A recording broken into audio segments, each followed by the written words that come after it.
Back at 6:43 now, a family says they are left in limbo. They can't grieve the death of their mother because they are wrapped in a mess over her headstone. And they're both heartbroken and mad, and they reached out to our investigator, Amy Davis, for some help. Amy, good morning. Yeah, good morning, guys. The Macias family's been waiting now for more than 2 years to get the headstone for their mother's grave. They say they've been getting the runaround from the person they hired to make that headstone, and we've learned they're not the only family having issues with this business.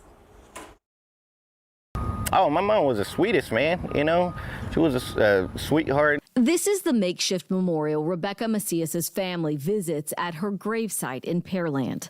Mama passed away in August 2021, August 20th, 2021, you know, and we just want to have a closure, you know, and move on with our lives, but we can't. The custom headstone missing. The family paid $1,400 to Craig Mitchell, owner of Heavenly Memorials and Monuments. They were told it would be 6 months before the headstone was ready. A few months ago, they had a little hope when Mitchell sent a picture of the finished headstone, but it still hasn't been placed. You know, I mean, he doesn't do anything about it. You know, he just keeps giving us a run around, and he's going to put it in next week. It's been going on for 2 years. Investigates producer Andrea Sladen talked to Mitchell on the phone on September 18th. The reasons he listed for the delays include staffing issues, the heat, supply chain shortages, granite issues, and the demand for headstones. Mitchell promised us it would be placed on September 20th. Then when that didn't happen, he said the 27th.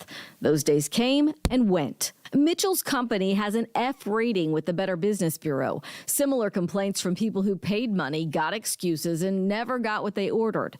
In 2019, Mitchell was charged with theft from an elderly person, accused of taking $4,800 for a headstone that was never delivered.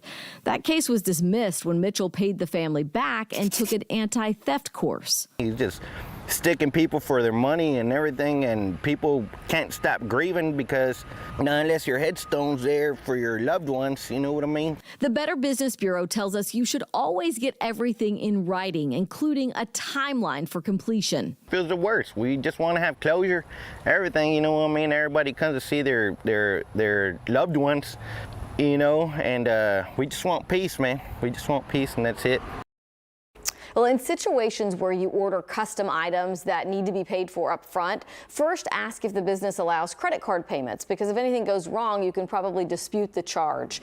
Next, you should ask if you can pay in installments, like a set amount up front and then the final amount once the item is delivered.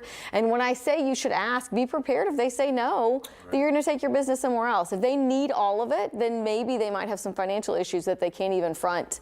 That's not the right company for it. Right, You can't exactly. do a basic compromise or negotiation over something like that. Exactly. Of course, always go to the BBB and some of these other websites. Right, yes, to check the record before you decide which company to go for. Exactly.